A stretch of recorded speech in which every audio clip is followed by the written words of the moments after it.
સંવત 1877 રે સુધી છઠને માસ મગશર રે ગામ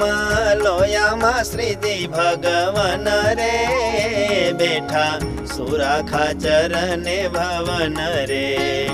થોડી છીટની ડગલી પહેરી રે ધોળો સુરવાળ પહેરે હરી રે ધોળો ફેટો બાંધી માથાયો પર રે ગાદી તકીએ બેઠા ગિરધર રે નિજ મુખર વિંદયાગે મુનિ રે સંત જનની સભા બેઠી પુની રે દેશો દેશના હરિજન જે હરે સભા માહી બેઠા તા સર્વે તે હરે શ્રીજી કહે છે સર્વે પરસ્પર રે પરમહંસ કરો પ્રશ્નયોત્તર રે ત્યારે અખંડાનંદ સ્વામીજીને રે આત્માનંદ સ્વામીજી પૂછે છે ને રે ધર્મ જ્ઞાન વૈરાગ્ય ભક્તિ ચાર રે તેને ઉપજાનો હેતુ શું સાર રે તેનો ઉત્તર મહારાજ કે છે રે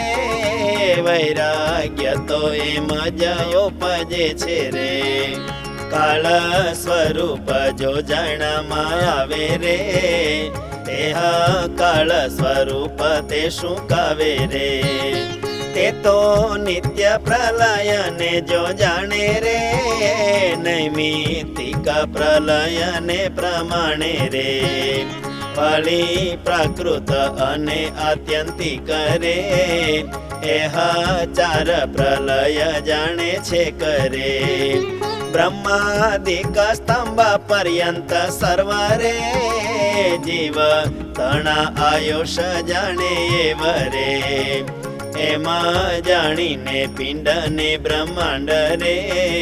સર્વે કાળનું ભક્ષ જાણે પંડ રે ત્યારે વૈરાગ્ય તેને ઉપજાય રે અને જ્ઞાન તો તેને એમ થાય રે બૃહદારણ્ય છાંદોગ્ય જે ગ્રંથ રે કઠવલિયાદિ ઉપનિષદ રે ગીતા તથા વાસુદેવ મહાત્મ રે વ્યાસ સૂત્ર ઇત્યાદિ ગ્રંથ જેય રે સદગુરુ થકી તેને સુણાય રે ત્યારે જનને જ્ઞાન ઉપજાય રે ધર્મ ઉપજાની છે એમ રીતિ રે યજ્ઞ વલ્ક્ય સ્મૃતિ ને મનુસ્મૃતિ રે પરાશર શંખ લિખિત સ્મૃતિ રે ઇત્યાદિક સ્મૃતિઓ જો સુણાતી રે ત્યારે ધર્મયોપજે નિષ્ઠા આવે રે હવે ભક્તિ તે કેમ ઉપજાવે રે ભગવાનની વિભૂતિઓ જાણે રે કેવી રીતે તો કહીએ એ પ્રમાણે રે ખંડ ખંડ પ્રત્યે જે મૂર્તિ રહી રે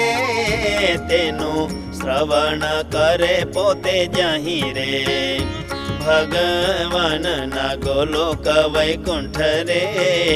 બ્રહ્મપુર શ્વેત દ્વિપાદી ધામ રે જગયુત્પત્તિ સ્થિતિ ને પ્રલય રે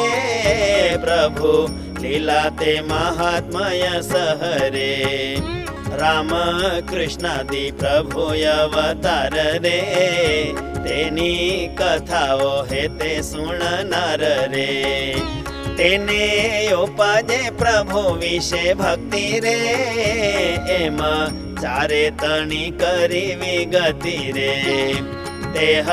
ચારમાં ધર્મ જે કહાવે રે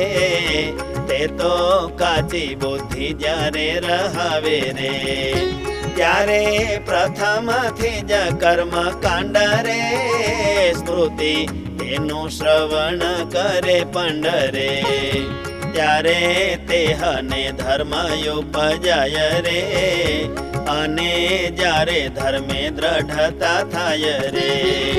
પછી ઉપાસનાના ગ્રંથ જે હરે, તેનું શ્રવણ કરે પોતે તે હરે. ત્યારે એને જ્ઞાન ભક્તિ વૈરાગ્ય રે, ત્રણ વાના તેને તો ઉપજાય રે. એવી રીતે ચારવાના જે હરે, તેને ઉપજાના હેતુ છે તે હરે. એવી રીતે ચારવાના જે હરે, તેને ઉપજાના હેતુ છે તે હરે. ઇતિ શ્રી સહજાનંદ સ્વામી પ્રબોધિતે અધ્યાત્મશાસ્ત્રે શ્રી વચનામૃત સદ્ગ્રંથે લોયા પ્રકરણે ધર્માદિક ચતુર્ધા ઉપાર્જન હેતુનામ નવમં વચનામૃતમ.